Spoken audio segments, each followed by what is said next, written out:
Well, when I think about Pinehurst and Pinehurst #2, yes, it does become very personal for me because I grew up in North Carolina. In high school, if somebody had a car and somehow we could pool enough money together to buy the gas, we would drive down to Pinehurst, particularly during the summer, play golf all day, oftentimes 54 holes, and then drive back at night. It gradually crept into my understanding that at #2 course, it allowed you to play your game. It didn't dictate that you have to hit the ball massive yardage down the fairway, hit a lofted club onto the green in the air.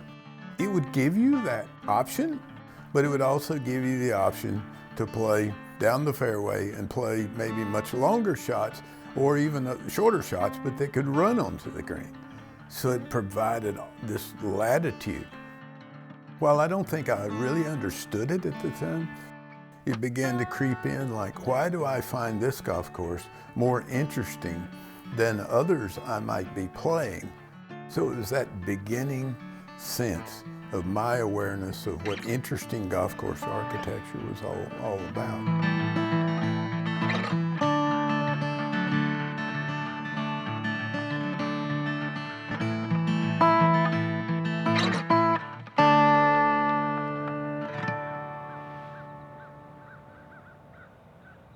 I mean, when I think about Pinehurst #2, I think brilliant golf course, but scary to play. It's an incredible set of greens, and it just seems they're all upside down and the ball's rolling off everywhere, and incredibly tough, but beautiful. I mean, they're all upside down sources, basically, but a lot of them are volcano-y, like, so they've come up and then there's low bits in the middle, so they really look after good shots. Like, really good shots get rewarded, bad shots get really punished. There's a big difference between hitting the green and just missing the green at #2. They're really not that small, they just feel really small. It makes you tentative and unsure of yourself, and it's hard to put great swings on it because it feels like everything's going to repel away from the target. So it's really a mental challenge, and that's a hard headspace to put confident swings on it, I think. Not that driving range swing where you just go whoosh and you don't care where it goes, and they're your best swings.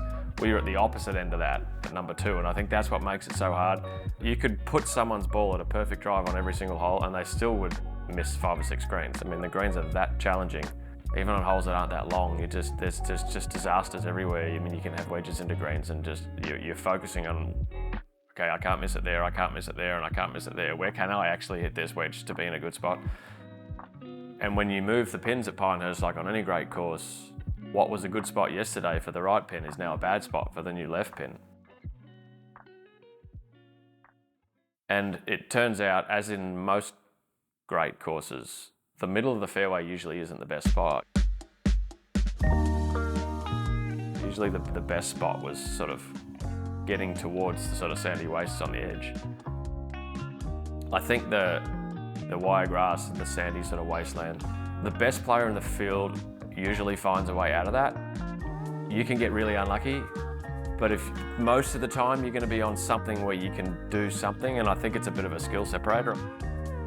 The guys who really have the shots and they're patient and they make really smart decisions, they have an opportunity to recover.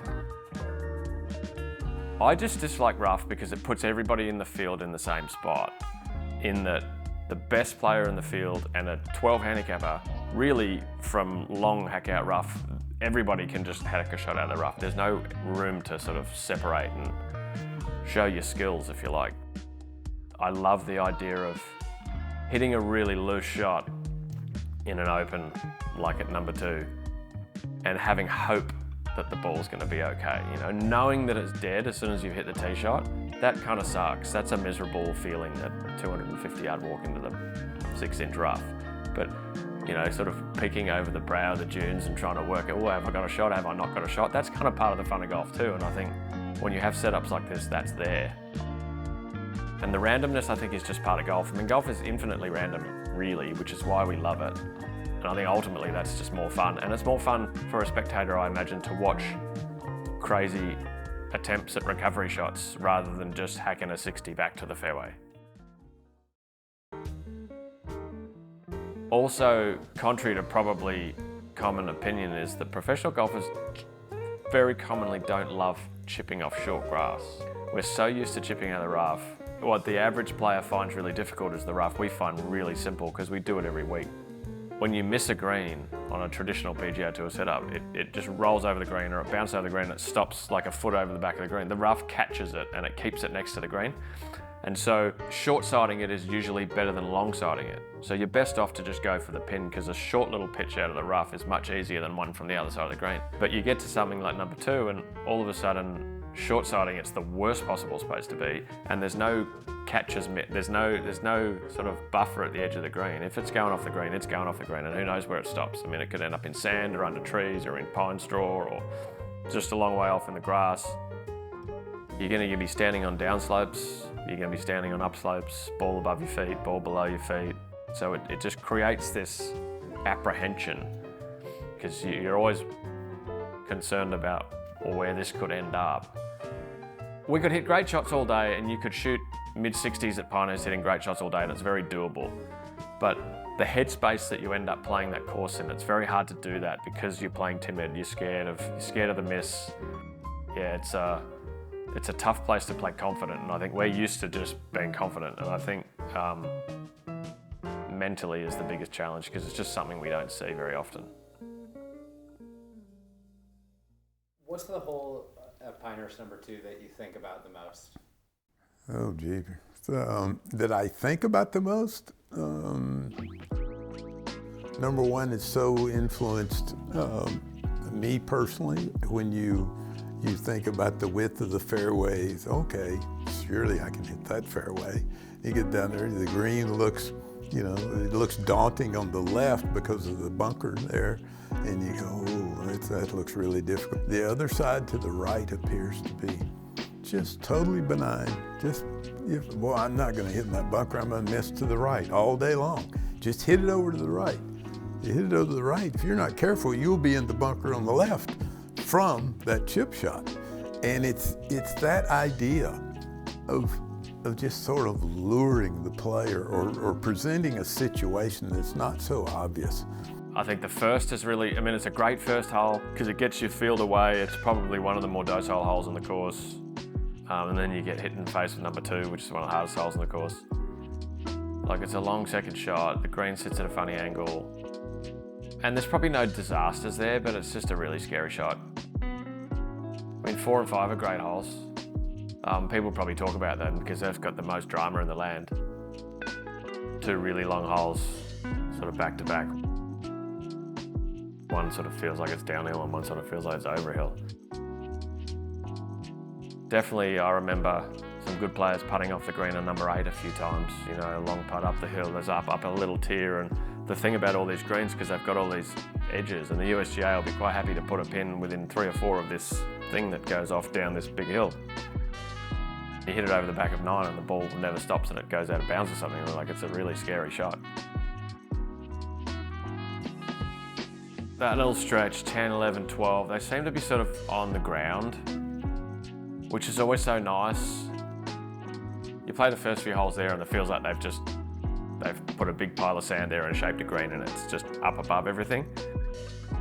There's a few in the middle there that it just feels like they just built greens on the ground. And then probably 15's an incredibly hard green to hit. It's like one of the hardest par 3s in the world. 16 was my favourite hole to play, I think, even though it's probably the hardest hole on the course.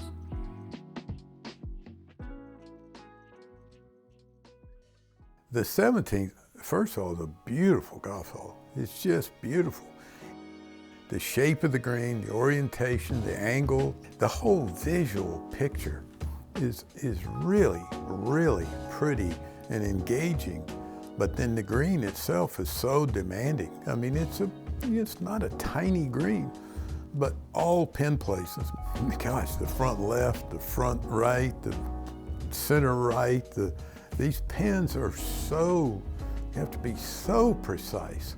But it's the visuals, it's strategic, and then the fact that it leads you right off the green, literally walk off the back of the green, you're on the 18th tee, and you turn, and yes, the 18th hole is a demanding par 4 going slightly back up the hill, but probably more than anything, it's the visuals and the setting of hitting over the sand, hitting alongside or over that gigantic, iconic bunker that sits out there that we've all seen in books that just frames the hole. You have that, you have the clubhouse in the background, and the green setting up there. If you look at the whole picture, it's just a combination of aesthetic beauty, angles, and challenge. Play close to me, you're gonna have a big advantage. Play over there, you're not. Those characteristics apply to almost all the holes, or all the holes at Pinehurst No. 2. But I think they're probably just in a much more visually dramatic setting at 17, 18. It's one of the most beautiful places to look at. I mean, who doesn't like pine trees growing out of sand, you know? But the more you play it, the more it sort of scares you, which I think is really cool.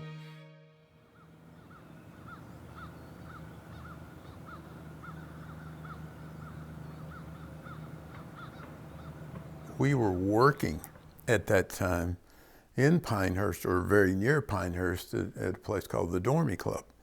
So I'd gone over one day from the Dormy Club and gone to just walk around No. 2. I hadn't seen it in years. I could not have been more surprised. I mean, it was grass everywhere. There was no sand left. There was almost no wiregrass. There were a couple of token areas, the remnants of sand and wiregrass.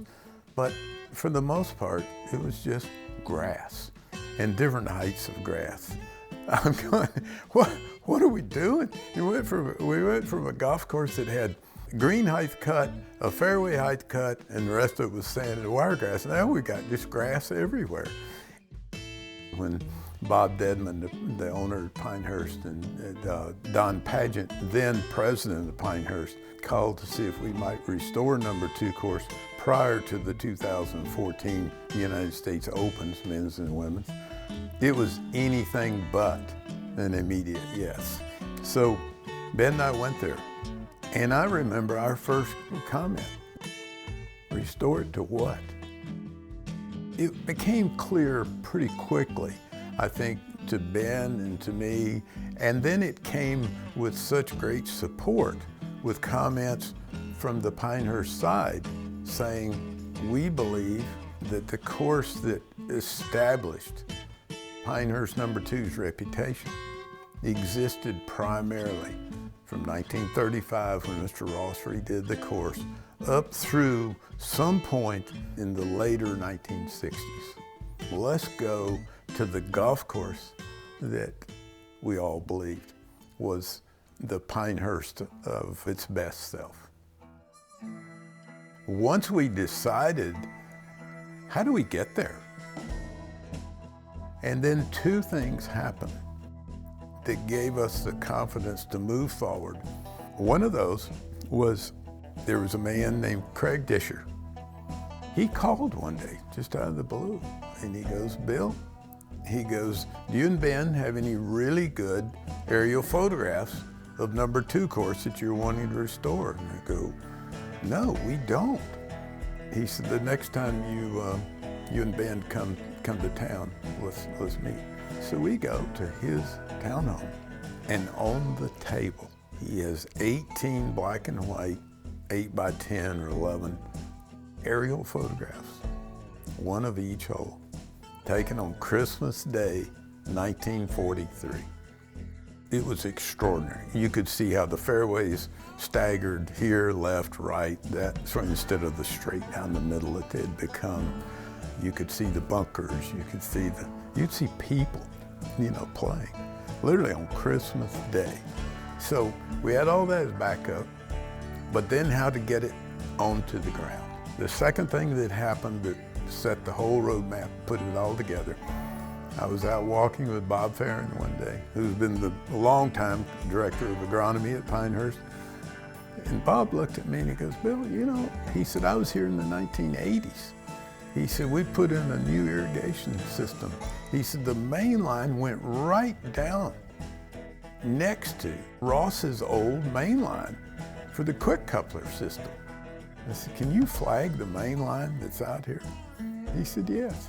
The next morning we walked out there, and there's field of grass, but those flags went shh, shh, shh, shh, and you stood there with the photograph, you looked at the flags and going, done. So with Bob's flags and Craig Disher's aerial photographs, we're in, we're done. All we got to do now is match this stuff.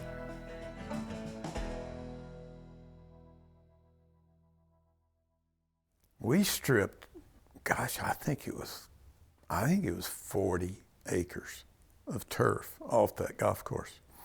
There was so much grass going out of there. I remember Bob Dedman specifically standing out there one day because he had said, we need to do this. And then he's watching all this, his golf course is disappearing. And he just stood there one day and he goes, well, this is either the smartest thing I've ever done or the dumbest. And I think there was serious question in his mind, which it was. You've reduced turf so much. What do you do with what's out there? How do you recapture that natural look of random, not just wiregrass, but pine straw and other vegetation that might have more naturally grown in those sand-barren areas? And how do you make that work? And that was probably the biggest effort of all in the process. What is a Pinehurst No. 2 green? If we're talking about the current greens, they're, as most people know, very crowned, very domed. They're quite large in square footage and extraordinarily small in playable area. And as they say at Pinehurst, you don't really count the number of greens you've hit, you count the number you've visited because your ball gets on them temporarily before ending up off of it.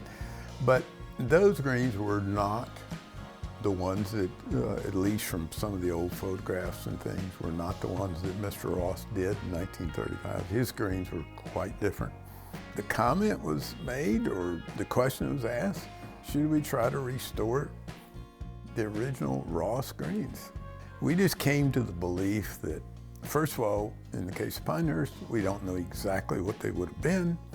Secondly, again, there's no one alive who ever saw them.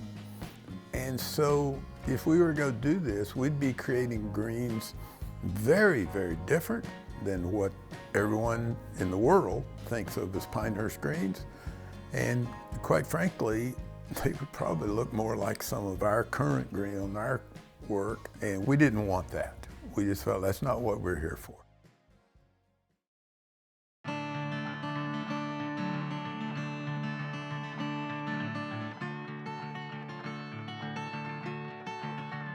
My understanding is that for this year's United States Open, the only, I don't know what you want to call it, adaptation or change to the course from 2014 is they've planted a few more wiregrass plants in the sand out in the drive zone areas for the contestants.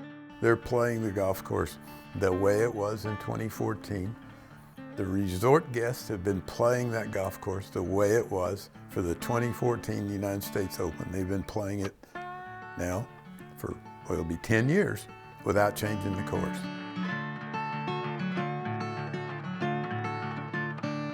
If a tournament comes, we love for them to play the course the way it is. Not the tournament comes and yet the course becomes unrecognizable. It's a tightrope to walk, but we hope there's a way to present these courses in such a way that they're acceptable for everyday play and tournament play.